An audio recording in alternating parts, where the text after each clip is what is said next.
when I die, like if anybody wants to come, I'm going to be cremated, so there's no body. But like, if you just want to come and tell random stories, fart in my urn, like do whatever you want to do. Like, I mean, that's like what it is, because whatever you stack this time of your life, you go through your life and you're a certain way, and if you do it right, there's some authenticity to who you are, and what you meant to the people around you, and damn sure it didn't mean sitting in church for the people around me. Yeah. And so you want that to be authentic. You want people to like, hey, this guy hated church. Like he didn't want to be here. He would have rather been, I don't know, like, doing something else. And like, that would be, I think, the greatest tribute to the way I've lived my life, is if people felt comfortable to just tell random ass stories. Can I give a speech, man? At the thing? Yeah, the funeral. Yeah. I haven't given a funeral speech yet. I did. Did you? Yeah. Okay. Not a speech. I read a poem. Does that count? No. Come on, man. No, it doesn't count. I was a kid. I got up in front of a crowd. But you read a poem that somebody else wrote. Yes. That doesn't count. I'm not. It's not that it's not an accomplishment of some sort, But I mean, it's totally different if you're speaking your own words, or if you had written the poem. Have you heard a unique, crazy, or like funny speech at a funeral? I haven't been to many, to be honest. You on purpose? I didn't intentionally kill anybody to go. No, to the funeral. What are you talking about? Like somebody invited me to the funeral and I blew it off. Friends, sorry, did RSVP. Friends, family, whatever. No, we hadn't had a whole lot of people drop dead. Yeah. So yeah, and then like a lot was like, or some was like when I was too young to, you're not going to get a speaking part at that point. When people pass away, do you think like, okay, what am I close enough to this person to go to this funeral? Because I do. Do you? No, it's never. I mean, I think I've only gone to the funerals that like I kind of felt like I needed to be there. Like I didn't really like hem and haw over it.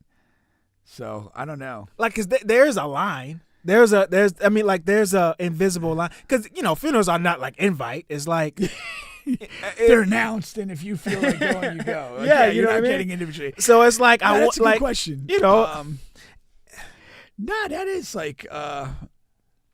That is interesting. A lot of death talk, but we kind of walked into this. This wasn't planned. There really hasn't been too many like that have really been the opportunity, or it's even been a situation to go to, like that. Okay. So yeah. Now I went to one like they kind of had almost like an open mic, and then I was thinking about saying something, and then I kind of was like, better not. Yeah. So. Yeah. But yeah. I went to, outside of my uncle, the most recent one I went to was a friend of ours, Ruben. Ruben was big in the Orlando basketball community.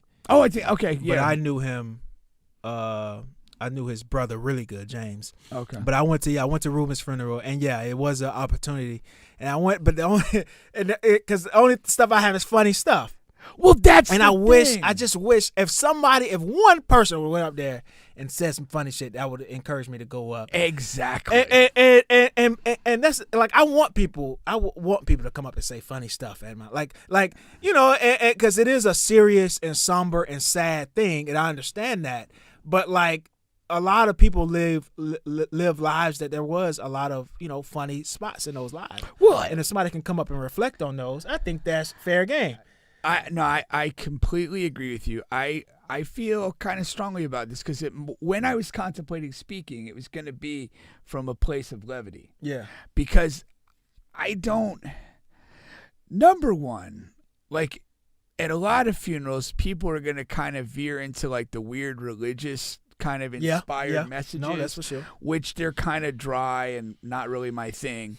And so and again, a lot of that, it's almost like your poem. It's like it's not your words. Yeah. Like you're just spouting off and giving stuff. And it doesn't feel that authentic to me. Yeah. Like, but if I'm sitting there and there's somebody that like I cared about and they're in the coffin and I'm not, like I want to give you something real about that person. whether it's a small story or something like that, I don't, just want to wrap that in some like religious flavored wrapper and spout off some platitudes. Like I'd way prefer, when I die, like if anybody wants to come, I'm going to be cremated, so there's no body. But like, if you just want to come and tell random stories, fart in my urn, like do whatever you want to do. Like, I mean, that's like what it is, because whatever you stack this time of your life, you go through your life and you're a certain way. And if you do it right, there's some authenticity to who you are and, what you meant to the people around you. And damn sure it didn't mean sitting in church for the people around me. Yeah. And so you want that to be authentic. You want people to like, hey, this guy hated church. Like he didn't want to be here. He would have rather been, I don't know, like, doing something else. And like, that would be, I think, the greatest tribute to the way I've lived my life, is if people felt comfortable to just tell random ass stories or be like, whatever, I never figured this guy out. Like, that would be it.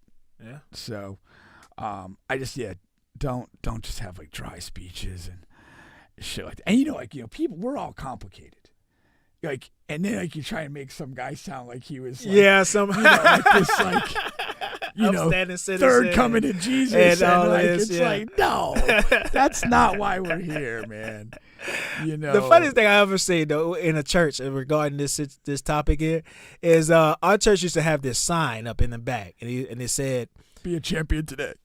No, no, but it says, "Live your life right, so the preacher won't have to lie at your funeral." Yeah. And even as a kid, I always thought that was so like hilarious. That is awesome. But that's what they're going to be doing. Don't lie. I mean, just tell the truth. Like, this was a little bit of a hot mess we just got through. Like, but that would be way better. So that's the thing.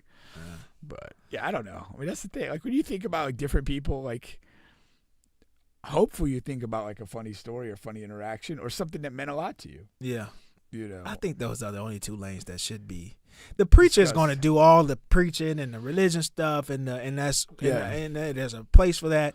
But the individual people that come up, you don't need to come and echo that. I mean, I think it should be memorable stories that meant something to you. And the funny stuff, and I think that it should be those two lanes, and then you sit your ass down. Don't get up there and talk forever. We're already hungry and tired, But I do want to hear the story. A little sad, though. And a little sad. I also want some good music, though.